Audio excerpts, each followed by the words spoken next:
ভাষা শহীদদের প্রতি শ্রদ্ধা জানাতে ভোর থেকেই কেন্দ্রীয় শহীদ মিনার প্রাঙ্গণে ঢল নেমেছে লাখো মানুষের।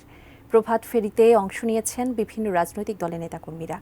বিএনপির পক্ষ থেকে শ্রদ্ধা জানান দলটির সিনিয়র যুগ্ম মহাসচিব রুহুল কবির রিজভী। জনগণের অধিকার রক্ষা করতে দ্রুত নির্বাচনের তাগিদও দেন তিনি। সঞ্জয় মজুমদারের তোলা ছবিতে জাহিদ হোসেনের রিপোর্টে বিস্তারিত।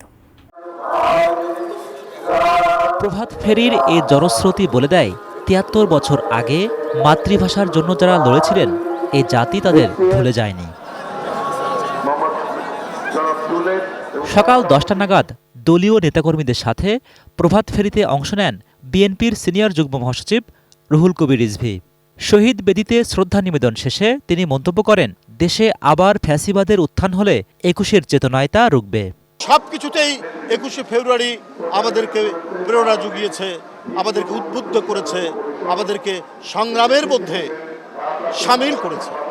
জাতীয় কিংবা স্থানীয় নির্বাচন কোনটি আগে এমন বিতর্কে না জড়াতে সরকারের কাছে আহ্বান জানান তিনি।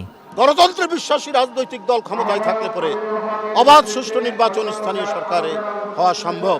তো সুতরাং এইটা কোনো বিতর্ক করে আপনার জাতীয় নির্বাচনকে পিছিয়ে দেওয়ার কিছু নেই। শ্রদ্ধা জানান অপরাপর রাজনৈতিক ও সাংস্কৃতিক সংগঠনের নেতাকর্মীরাও।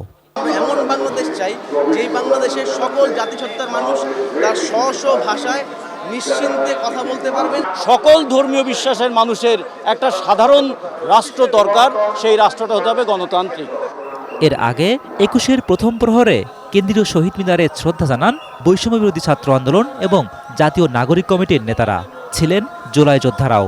এই বাংলাদেশে ২৪-এর অভ্যুত্থানের স্পিরিটকে ধারণ করে ৫২-৭১ দ্বারা উজ্জীবিত হয়ে আগামীর বাংলাদেশ তরুণ প্রজন্মের নেতৃত্বে ছাত্র জনতা ঐক্যবদ্ধভাবে গড়বে, এটাই হচ্ছে আজকে আমাদের শপথ। ভিশনের ফুলঝুরি মেগা অফারে ফ্রিজ কিনলেই পাচ্ছেন ১৬ পিসের আকর্ষণীয় গিফট বক্স একদম ফ্রি। বিশ্বমঞ্চে বাংলাদেশের সংস্কৃতিকে ছড়িয়ে দেওয়ার জন্য এই ২৪-এর গণ অভ্যুত্থানের পরে সুযোগ এসেছে। বর্তমান যে সরকার রয়েছে তাদেরকে এ বিষয়ে উদ্যোগ নেওয়ার জন্য আজকের এই প্রহরে জাতীয় নাগরিক কমিটি থেকে আমরা আহ্বান জানাচ্ছি। এই ৫২ ভাষা আন্দোলন এবং ৭১-এর মুক্তিযুদ্ধ থেকে শুরু করে গণতান্ত্রিক যে আকাঙ্ক্ষা নিয়ে মানুষ জীবন দিয়েছে, সেটাই অভ্যুত্থান পরবর্তী নতুন বাংলাদেশে সেই স্বপ্নের বাস্তবায়ন হবে। ৫২, ৭১ ও ২৪ এক সূত্রে গাথা, এমন মন্তব্য করেন তারা। নানান পথের নানান মতের মানুষ নিজেদের মধ্যে ভেদাভেদ ভুলে এক হয়ে মিশেছেন প্রভাত ফেরির মিছিলে।